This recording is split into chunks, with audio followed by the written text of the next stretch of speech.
The following programming is EI, educational and informative. Today on Mystery Hunters. When dinosaurs roamed the earth, sea monsters ruled the ocean. we're looking for two sea monsters that could still be alive today. I'm diving deep into the lair of the Lusca. A weird creature that's supposed to be half octopus, half shark. Could that be what's attacking people in the blue holes of the Bahamas? I have to get past some other sea monsters to find out. And I'm going fishing for a lake monster in Alaska. Down there. That's right where I saw it. People who've seen it up close say it looks prehistoric.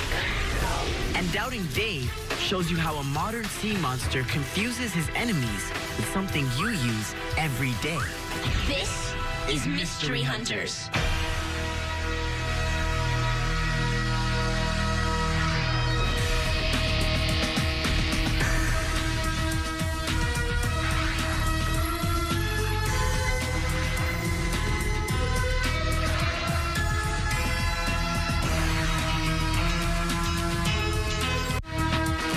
We'll be right back with more Mystery Hunters.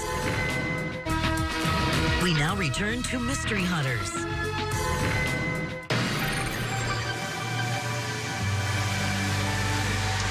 There it is, the island of Andros. On this island is a bunch of watery caves that go deep underground. They're called blue holes. Some people say that a water monster lives in these blue holes, and a few people claim to have seen it.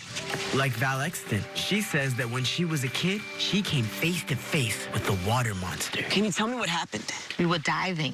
She was swimming in a blue hole one day with her brothers. She decided to dive down, deep into the water. I went very deeply. Suddenly, she thought she saw something swimming after her. At first, she thought it might just be one of her brothers. But when it got close, she saw that it was a weird creature. She never forgot that moment, even years later. I told my son, Glenn, and he said, Mommy, just say exactly what you saw. And he made a sketch out, and it's right there. Wow. The Lusca. What did you do when you saw it? I began to run, and I head for home. And you would never, ever get me go back there again. What could be so terrifying that Val won't ever go back to that blue hole? Could it be a Lusca? That's a half shark, half octopus creature that some local people say lives in those blue holes. That's it. That's it. The place where Val saw the Lusca. All right. Who wants to dive in and look for the Lusca with me?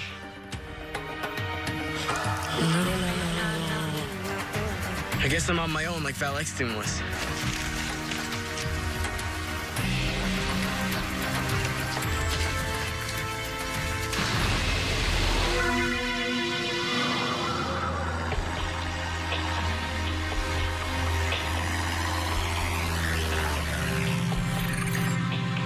I'm in Alaska to investigate some strange goings-on in this lake. Down there. That's right where I saw it. Tim Laporte was flying over this lake when he saw a strange creature on the surface of the water. A creature that looked really big. So, Tim, tell me what you saw. Well, I was taking a group of guys out fishing, and we were flying right over this bay. We saw something laying right at the surface of the water. He told me that the huge creature he saw swam on the surface for a while, then dove underwater. And we saw its massive tail just going side to side, right straight down out of sight. How big was it? As big as this boat. Wow. Is it possible that you're just seeing a whale or a seal? No, because a seal just doesn't swim that way. But where would a huge sea monster like that come from? Lydia Olympic lives on Lake Iliamna. She was out on the lake, not far from here, when she saw a huge creature in the water. Was it a prehistoric sea monster? Did you get a good look at the creature? Not exactly. It was long and dark. When you only saw the top part of it, it was bumpy like a dinosaur. Were you scared? We're scared for our lives. A lot of people have lost their lives out here and have never been found. But there's a monster out there. Lydia thinks so, and so do others. One person almost caught the monster. Something happened to Glenn Allsworth's father that made him think the monster must be very powerful. I can't even budge it. Yeah, you'll never move. That thing's too strong. And you're telling me that something in this lake was able to drag out a stump this size? Yes, my father had attached an aircraft cable to a stump like this to his fishing line. And the next day when he returned to check and see if he had any fish, something had dragged the stump and all into the lake and it was gone. That's incredible. Okay, let's find out how strong that monster is. I really want to see if we can move this stump or not. We're gonna need some help. Okay. 1, 2, 3. And we're on land. Imagine how much harder it would be for something in the water to drag this into the lake. If there is a prehistoric monster in this lake, I guess we'll have to go to where it lives to try to catch it. This is George Lai. He says he knows the best place to catch the lake monster. But will we be the hunters or the hunted? How did your friend try to capture the creature? He used a cable with big hooks, and he baited it with moose meat and salmon. The next day when he returned, this thing was broke straight in two. I don't know of anything in Lake Iliamna that is strong enough to break a cable like this. If one of these guys is still around, it would be pretty strong. And that's why we brought this.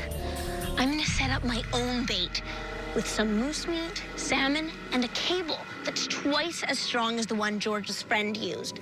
And if we don't catch him with this, we'll catch him with this underwater camera. This time, it won't get away.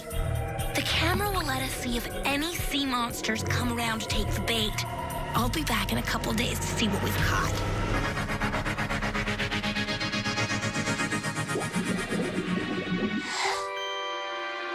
If there are prehistoric creatures hiding in lakes, how do they keep hiding after they die? That's what 14-year-old Megan Monahan of Ontario, Canada wants to know. Take a look. On the Mystery Illustrator. Dear Doubting Dave, I've heard stories about lots of different sea monsters around the world. But if these kinds of creatures really exist, what happens to their bodies when they die? Shouldn't someone have found a sea monster skeleton or body by now? Well, Megan, believe it or not, people do find sea monster bodies. Ooh. Oh, mama.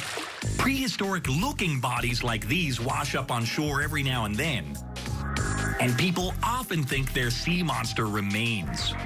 But even though they look prehistoric, once they're examined by experts, they always turn out to be sea creatures we know. These two so-called sea monsters are actually just a shark and a whale. Of course, big sea creatures like sharks and whales aren't usually found after they die. Normally, they just sink to the bottom of the ocean and get eaten by other sea creatures. That means if there are prehistoric sea monsters still out there, they'd probably get eaten when they die too. So, Megan, just because we haven't found sea monster bodies doesn't mean they aren't out there. But the only way to prove prehistoric sea creatures are still around is to catch one that's alive. Oh, this is not over.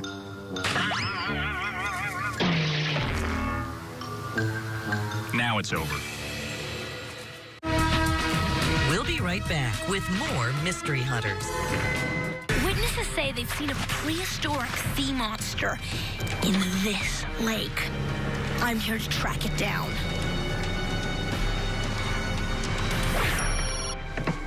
Christina, I just heard about a possible sea monster sighting in Florida. It's big like the creature you're looking for. It has bumps on its back and it jumps out of the water. Sound familiar? Very. I'm on my way. Goodbye, Alaska. Hello, Florida. Hi, Brian. Hi. How you doing? Pretty good. Can you tell me your story? Sure. I went up the river, went past the springs up there. All of a sudden, I saw something bust out of the water right in front of me. I mean, it was huge. He says the thing jumped right out of the water and knocked him over. Got a T-shirt right here I was wearing that day. Oh, great. Check this out. I think the mouth and everything hit me in the chest right here. What kind of sea creature could have done this? I'd like to know what happened myself. If anyone knows what's in the lakes around here, it's these guys. Hi there. Hi. I got this from Brian Clemens. He said something jumped out of the water and hit him right there. Do you know what could have done this? I think I do. Nice net. Looks like we're about to catch something big. Oh my gosh! Come on! We're on this side. What is it? Is this the creature that attacked Brian? I'm diving deep into this underwater cave to see if I can find the Lusca, a weird half octopus, half shark creature.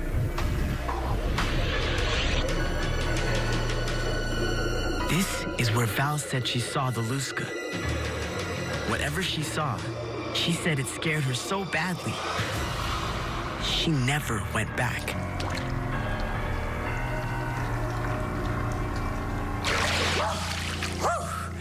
The water's nice. Get you to come in. You guys don't know what you're missing.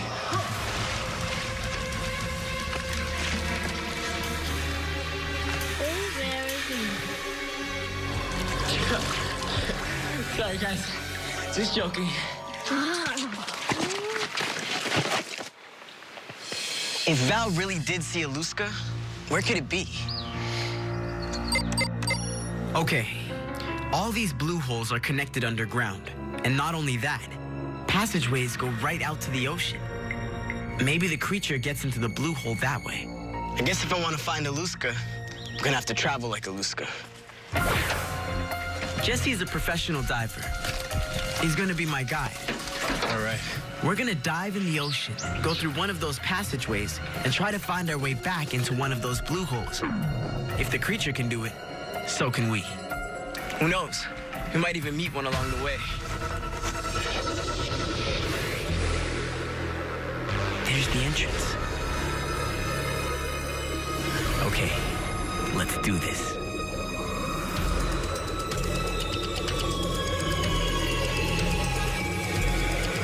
It's too tight. We can't get through. If we can't get through, then how can a Lusca?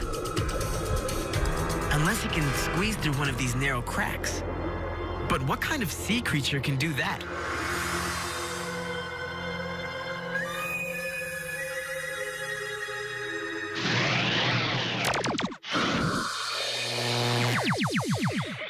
Deep in the tropical forest of the Bahamas, Doubting Dave observes the Lusca in its natural habitat. Little is known about this strange and beautiful creature, so Doubting Dave will try to get near it to learn more. But first, he must prepare a special weapon to use against the sea monster if it decides to attack.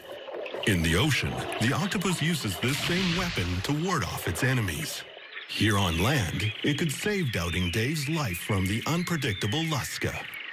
To make it, he uses steel wool, vinegar, kerosene, tea, plain hot water, a jar, and a pan. The smallest noise could scare off the Lusca, so Doubting Dave must move quickly. First, he cleans the steel wool with kerosene and lets it dry. Next, he puts the steel wool in his jar and drowns it in vinegar. Then he puts the jar in a pan of hot water and lets it sit so the steel and vinegar mix. Meanwhile, something has caught the Lusca's attention. But it's this little fella's lucky day. The Lusca isn't hungry. Yet. Close by, Doubting Dave pours his steel wool and vinegar solution into a bowl. Then adds the same amount of tea, completing his anti-sea monster weapon. What is it? Ink. Like the kind in any pen. If Doubting Dave wanted, he could even write with it. But believe it or not, the octopus uses ink as a sea monster repellent. He makes it inside his body and shoots it out when attacked. The ink floats through the water in an octopus-shaped cloud, which confuses his enemy and gives the octopus time to escape.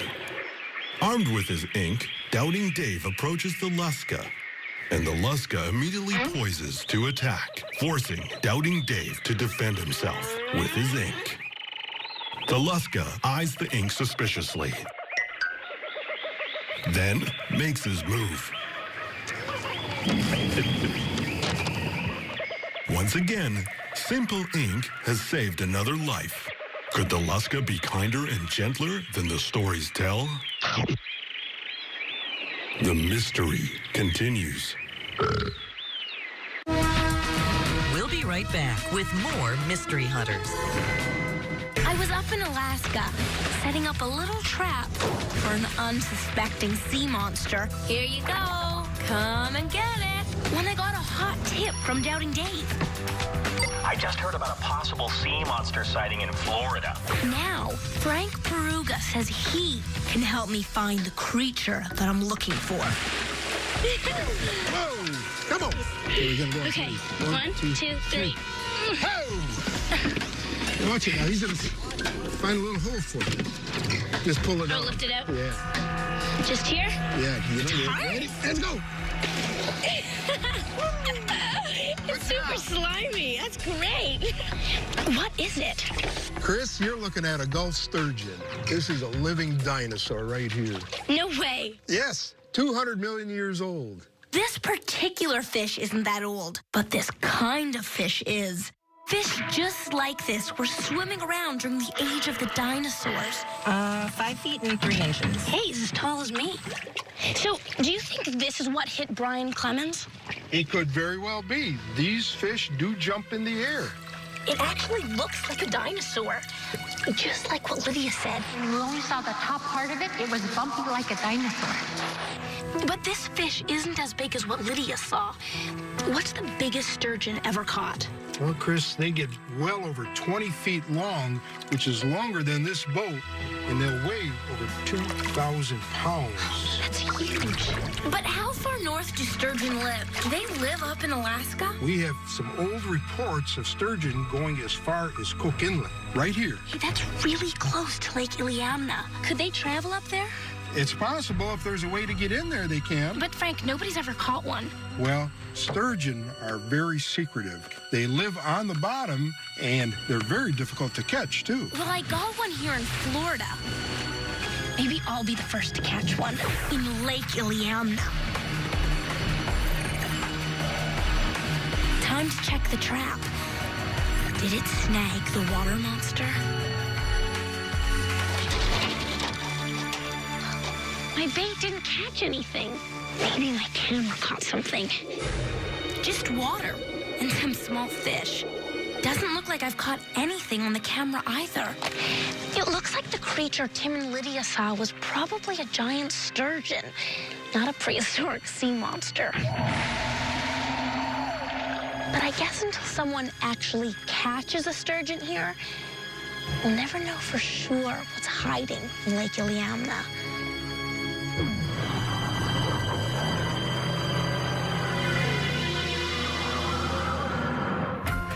I'm looking for a half shark, half octopus creature that witnesses say hangs out in these blue holes.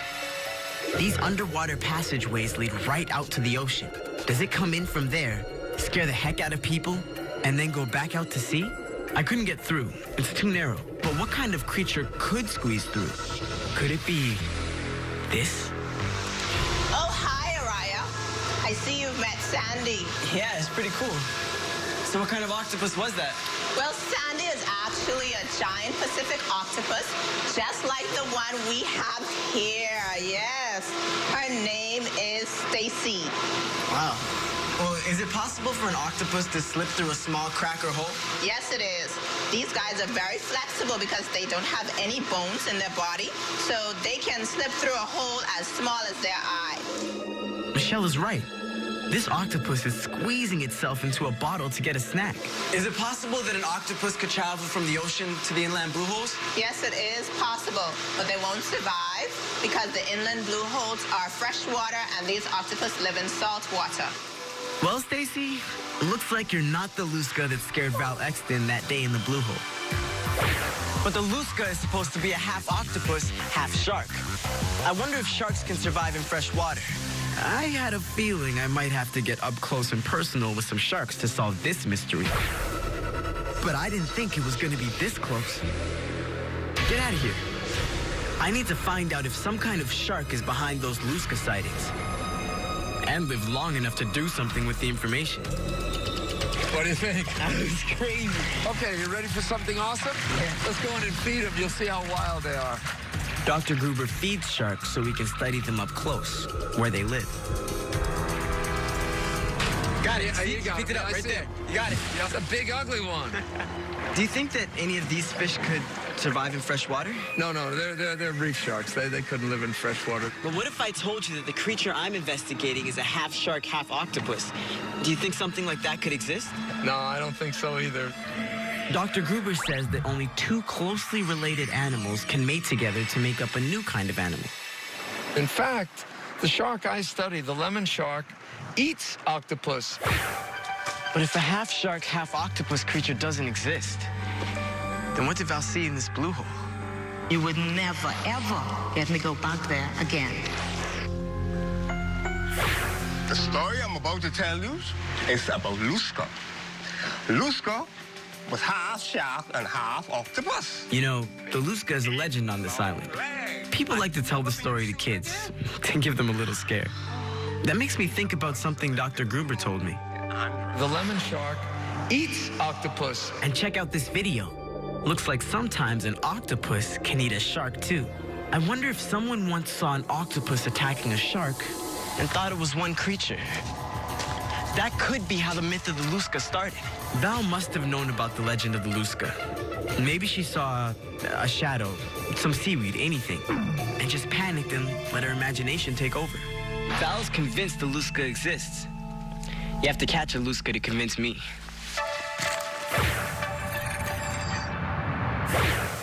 Hey, Christina, did you get this email from Doubting Dave? What email? Well, it turns out that monster sightings have been reported in over 200 lakes around the world. Wow. Does Doubting Dave think any of those are sturgeon?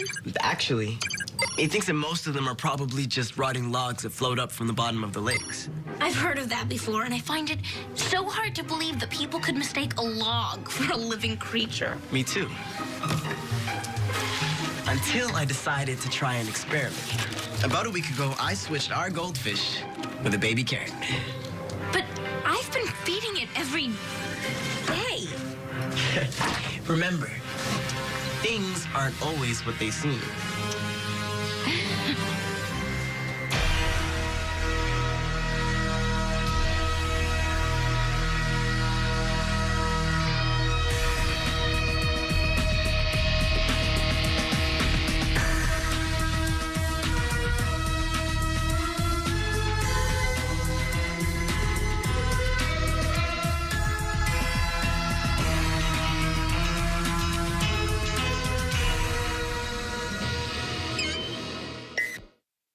This is MeTV, Providence, New Bedford's home for memorable entertainment television. That's memorable. That's me.